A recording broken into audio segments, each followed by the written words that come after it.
din naman eh. Dalawa lang rin bit-bit ko eh. Magkapares lang naman tayo ng bit-bit. Unfair naman kung sa akin lahat mga bit-bit. Ano ka, Hilary? Abay, magsitigil kayong dalawa dyan. Puro kayo sumbata ng bit-bit. Pagkain nyo yan, ulamin nyo yan. Tigil-tigil ha. Opo, Mama. Sige na nga, para wala nang ingay. Which na lang tayo, Kay. Okay. Mama, baon ko. Ah. 20 lang. Mama, bakit ko po? Ah. 80 lang. Ako pang order. Magkano ba yun? 10 pesos. Oh.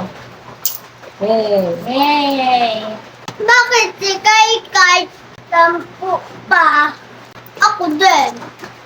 Oo nga, para parehas na kayo. Huwag mo to uubusin ha. Hanggang tanghali mo to ha. Oh. Yay! Mama, 30 baon ko. Thank you, Lord. Tara na, pasok na tayo sa school. Yasha, patahasan tayo ng bato ng sinela. Sige. Go! Pataas natin! Higa! Ano?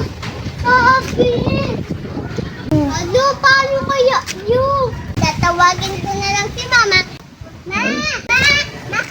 Mama, pakuha nga po ng sinelas ko. Sumabit kasi po doon eh. Parang ganda doon.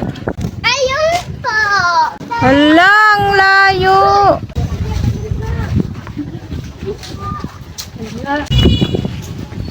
Dami, antik. Thank you po, Mama. Like. Mama, may surprise ako tayo. Delicious. Wow! Ano yan doon? Mukhang masarap nga yan. Ito po. Wow, ang sarap. Kain. Mama, stop! Dito itong burger o, tingnan mo plastic lang yan. Tingnan mo, magsalamin ka pa. Makita mo na plastic lang yan, oh. Ay, ito nga. Sarap sana kainin. Ang laki. Thank you, Mama. Di yan totoong pagkain. Laro. Lang yan. Sayang, sarap sana.